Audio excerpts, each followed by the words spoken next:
Time management. టైంకి ఆఫీస్కి రావట్లేదు అనేది ఒక చిన్న ఇబ్బంది అయినప్పటికీ కూడా దాని వలన వచ్చే కాన్సిక్వెన్సెస్ చాలా ఉంటాయి. సో స్ట్రెస్, యాంగ్జైటీ పెరుగుతూ ఉంటుంది. ఏడిహెచ్డి వచ్చినప్పుడు చాలా కూల్గా, చాలా కామ్గా ఉంటాడు. ఎంతటి పనినైనా ఆరాంగా కూల్గా చేయగలుగుతాడు అన్న వ్యక్తి కూడా సో ఈ స్ట్రెస్కి, యాంగ్జైటీకి లోన్ అవడం అనేది ఉంటుంది. సో రోజువారీలో మనకు కనపడేది పర్ఫార్మెన్స్ తగ్గుతుంది, రిలేషన్షిప్లో బాండింగ్ తగ్గుతూ ఉంటుంది, టైం మేనేజ్మెంట్ అనేది కంప్లీట్గా మర్చిపోయే పరిస్థితి వస్తూ ఉంటుంది, స్ట్రెస్, యాంగ్జైటీ అనేది పెరుగుతూ ఉంటుంది. ఈ 4 ఖచ్చితంగా ట్రీట్మెంట్ తీసుకోవాల్సిన అంశాలు. మీరు అడిగినట్టు పిల్లలుగా ఉన్నప్పుడు ట్రీట్మెంట్ ఇవ్వకపోయినా వాళ్ళని కోపప్ చేసుకొని అడ్జస్ట్ అవ్వడానికి ఆ పరిస్థితి, ఎందుకంటే పుట్టినప్పటి నుంచి ఒక వ్యక్తి ఈ సొసైటీలో తన ఎగ్జిస్టెన్సీని ప్రూవ్ చేసుకోవడానికి నిరంతరం నేర్చుకుంటూనే ఉంటారు.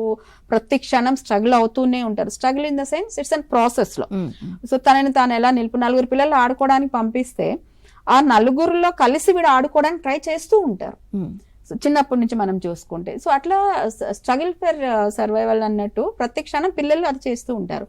బట్ ఆఫ్టర్ 30-35 years ఏంటంటే నేను ఇంతే, నాకు ఇదే తెలుసు, నాకు తెలిసిందే కరెక్ట్, సమాజం అంతా తప్పు, నేనే రైట్ అనేటువంటి ఒక ఫిక్స్డ్ మైండ్ సెట్ లోకి వచ్చేస్తారు.